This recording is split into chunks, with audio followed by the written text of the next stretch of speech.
Power റൂമിലെ അടിപിടി തുടങ്ങിയിരിക്കുകയാണ്.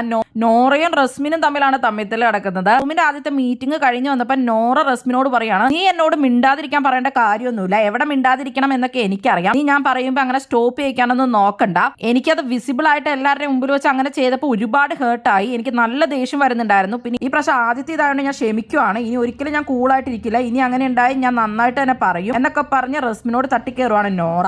റസ്മിൻ പറയുന്നുണ്ട് അൻസിബയോടും നോറയോടും എന്താണ് അവർ പറയുന്നതെന്ന് കേട്ടിട്ട് വേണം സംസാരിക്കാൻ, എടുത്തു ചാടി സംസാരിക്കരുതെന്നൊക്കെ. പവർ ടീം അപ്പൊ മീറ്റിംഗ് വെച്ച് കഴിഞ്ഞപ്പോൾ ജാസ്മിനും പവർ ടീമുമായിട്ട് വഴക്കുണ്ടായിട്ടുണ്ടായിരുന്നു. അപ്പൊ ഇടയ്ക്ക് നോറ സംസാരിച്ച് കഴിഞ്ഞപ്പോൾ റസ്മിൻ പെട്ടെന്ന് തന്നെ നോറയെ സ്റ്റോപ്പ് ചെയ്തു. അതുകൊണ്ടാണ് നോറ ഈ കാര്യങ്ങൾ പറയുന്നത് റസ്മിനോട് വന്നിട്ട്. ജാസ്മിന്റെ ടീമും പവർ ടീമും തമ്മിൽ മീറ്റിംഗിൽ വഴക്ക് നടന്നിട്ടുണ്ടായിരുന്നു. കിച്ചൺ ഡ്യൂട്ടിയാണ് അപ്പൊ ജാസ്മിന്റെ ഒക്കെ ടീമിന് കൊടുത്തിട്ടുള്ളത്. അപ്പൊ അവരുടെ കിച്ചൺ ഡ്യൂട്ടി കൂടാതെ അല്ലാണ്ട് അവരുടെ ബെഡ്ഷീറ്റ് വിരിക്കുക ആ ഡ്യൂട്ടിയൊക്കെ അവർ തന്നെ ചെയ്യണം. അതുകൂടാതെ വെസലും അതുകൂടാതെ കിച്ചന്റെ അവിടെയുള്ള ഫ്ലോറും ക്ലീൻ ചെയ്യണം എന്ന് പറഞ്ഞു. അപ്പൊ ആ ഫ്ലോർ എന്തായാലും ഇവർക്ക് ക്ലീൻ ചെയ്യാൻ പറ്റില്ല എന്നും പറഞ്ഞാണ് ജാസ്മിനും സിജോയും കൂടെ പവർ ടീമിന് നേരെ പൊട്ടിത്തെറിക്കുന്നത്. അല്ലെങ്കിൽ തന്നെ കിച്ചൺ ഡ്യൂട്ടിയാണ് ഏറ്റവും പാടുള്ള ഡ്യൂട്ടി എന്ന് ജാസ്മിൻ പറയുകയുണ്ടായി. അതുമാത്രമല്ല ഇനിയുള്ള ടാസ്കും എല്ലാം വരുമ്പോൾ ഇതും കൂടെ ചെയ്യുക എന്ന് പറഞ്ഞാൽ വലിയ പാടാണെന്നൊക്കെ പറഞ്ഞാണ് ജാസ്മിൻ പറയുന്നത്. ഫ്ലോർ ക്ലീൻ ചെയ്യുന്ന ഡ്യൂട്ടി ഞങ്ങൾ ചെയ്തോളാം എന്ന് പവർ ടീമുകാർ പറഞ്ഞു. നിങ്ങൾക്ക് പകരം ആ ഡ്യൂട്ടി ഞങ്ങൾ ചെയ്യാന്നുള്ള രീതി പറഞ്ഞപ്പോൾ ജാസ്മിൻ പറഞ്ഞു, ഇല്ല, ആ ഡ്യൂട്ടി ഇനി ഞങ്ങൾക്ക് ഇല്ലാന്ന് തന്നെ വേണം പറയാനായിട്ടെന്ന്. അങ്ങനെയൊക്കെയാണ് അവിടെ വഴക്ക് നടന്നത്.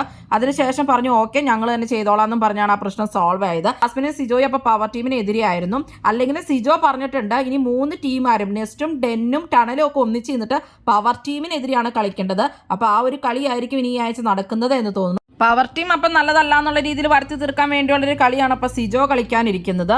അപ്പൊ പവർ ടീമിനോട് എല്ലാത്തിനും എതിരെ നിൽക്കുക എന്നുള്ളതാണ് സിജോയുടെ പ്ലാൻ. അതവിടെ എല്ലാവരോടും പറഞ്ഞിട്ടുമുണ്ട്. അപ്പൊ അതായിരിക്കും നടക്കാൻ പോകുന്നത് ഇനി.